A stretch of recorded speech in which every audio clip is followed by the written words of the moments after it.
I want you to watch what happens on the first cast, not the second cast, not after 10 minutes of working the water, the first cast within 30 seconds of the lure hitting the surface.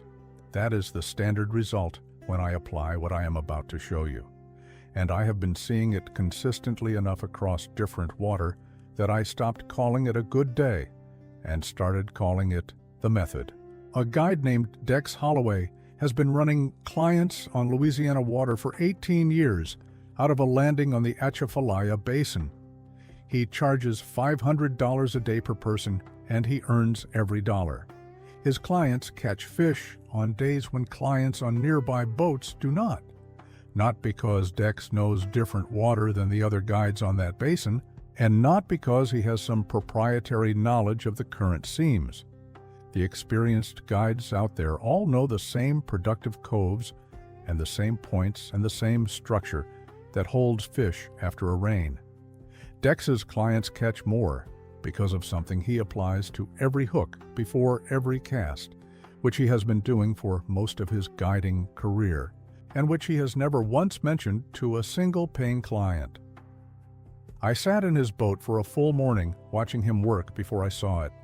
I asked him about it directly after watching him outperform 4 other boats working the same cove on a morning with flat conditions. He did not answer right away, and the silence held for a long moment. Then he said he had a professional obligation to protect his methods, which was not a no, but it was as close to one as he was willing to give. So I started watching his hands between casts more carefully in the moments when he assumed I was focused on the water. It took most of the morning before I could isolate what he was doing. He was reaching into his shirt pocket before each cast, pressing his thumb briefly against the hook bend and the shank, and then casting in a single motion that took about 2 seconds total. He was doing it with enough casual speed that you would miss it if you were not already looking for exactly that kind of movement. At the lunch break, I walked to his truck on the pretext of getting water and looked in the center console he had left open. Between a small container of split shot and a roll of fluorocarbon was a jar of Vick VapoRub, the standard blue and white jar, $4 at any pharmacy or grocery store in the country. The chest rub that ends up in every medicine cabinet in America. Dex Holloway charges $500 a day on the Atchafalaya and his edge over every other guide in that basin for 18 years. Is a $4 jar from the cold and flu section of a pharmacy. Before I explain the science, and it is specific documented science, I want to be clear about what is actually inside that jar. Vick VapoRub contains 3 active chemical compounds. Those 3 compounds are menthol, camphor, and eucalyptus oil. All 3 are terpenes, a class of organic compounds produced naturally by plants and by a specific group of aquatic animals. Crustaceans, the class that includes crayfish, shrimp, and crawdads, release terpene compounds from their bodies when they are injured or stressed. That release is not incidental. It is a distress signal. The chemical profile of a stressed or damaged crustacean is detectable by largemouth and catfish through their olfactory system and through the lateral line network that runs along both sides of the fish at concentrations far below what any instrument can measure. The fish's biology associates that specific terpene profile with an easy food source, a crustacean that is compromised and cannot escape. When menthol and camphor dissolve from the surface of a hook into the water, the chemical profile they produce in that first few feet of water overlaps significantly with the terpene signature of a distressed crayfish. Not identical, but close enough to trigger the same neural response in a fish that has been hunting crustaceans its entire life. The petrolatum base in VapoRub functions as a slow-release carrier, the same way vegetable oil works in a garlic preparation. It bonds to the hook surface and releases the active terpene compounds gradually into the surrounding water during the retrieve, instead of dissolving completely in the first cast and leaving nothing behind.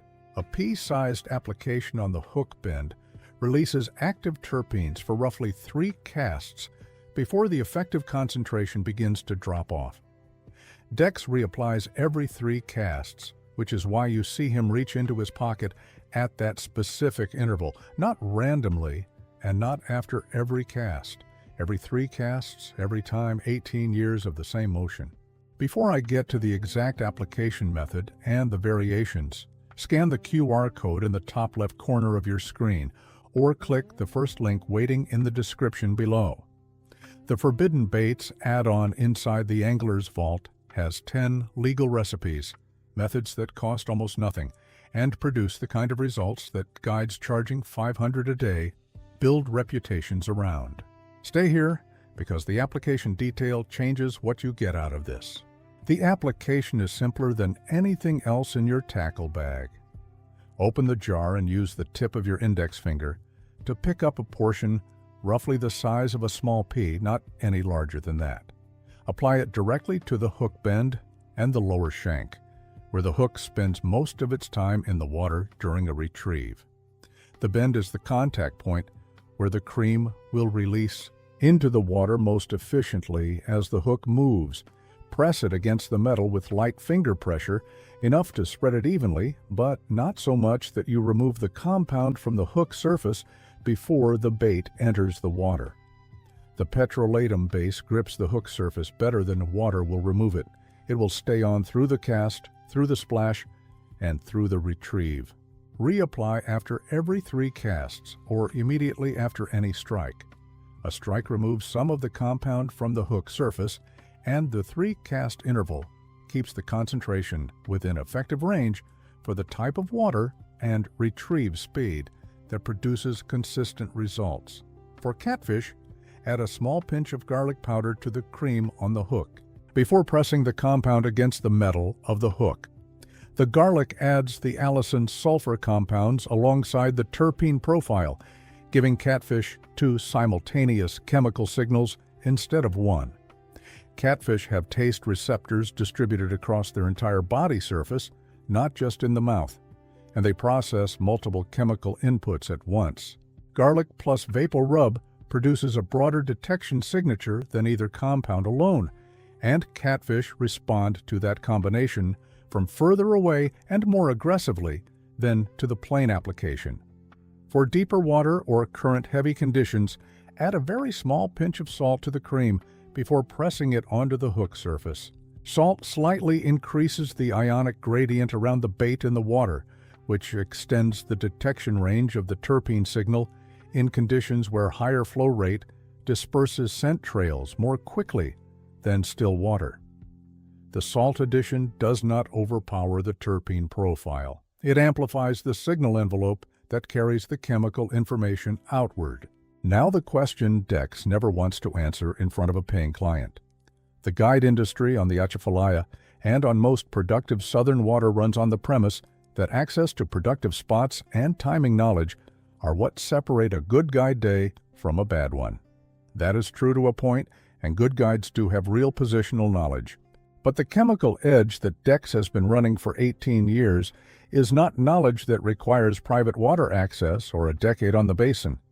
It is a $4 jar that has been sitting in the cold medicine aisle of every pharmacy in Louisiana for the entire 18 years that Dex has been charging $500 to share the results of it. The guides who know about this and keep it quiet are not unusual. Almost every field where results depend on method rather than location has practitioners who have found an inexpensive and effective approach and have made a professional decision to protect that information. The fishing guide industry is no different from any other. Dex is not being dishonest. He is being professionally careful about it. He is charging for access, knowledge, and experience, all of which are real. He just happens to also have a jar in his pocket that he does not mention. For crappie and bluegill, the standard application works without modification. Both of these species have high lateral line sensitivity and respond to the terpene profile at lower concentrations than largemouth. A pea-sized application produces an effective window for 3 to 4 casts, slightly longer than for largemouth in the same water conditions. For crappie in particular, the terpene signal at low concentration reads as a distressed insect or small invertebrate, not a crustacean, which is closer to the primary forage crappie are targeting in most freshwater mid-column and bottom-holding positions. The result is the same aggressive orienting response triggered through the same lateral line mechanism, just with a slightly different behavioral sequence leading to the strike. Is this legal in recreational fishing, and is it restricted in competition? Recreational fishing in all 50 states has no restriction on topical compounds applied externally to hooks or lures that are not classified as controlled or prohibited substances. Vick VapoRub is an over-the-counter product with no controlled substances. It is as legal on a hook as garlic powder, fish sauce, or any similar compound. In organized competition, it varies by circuit and by event.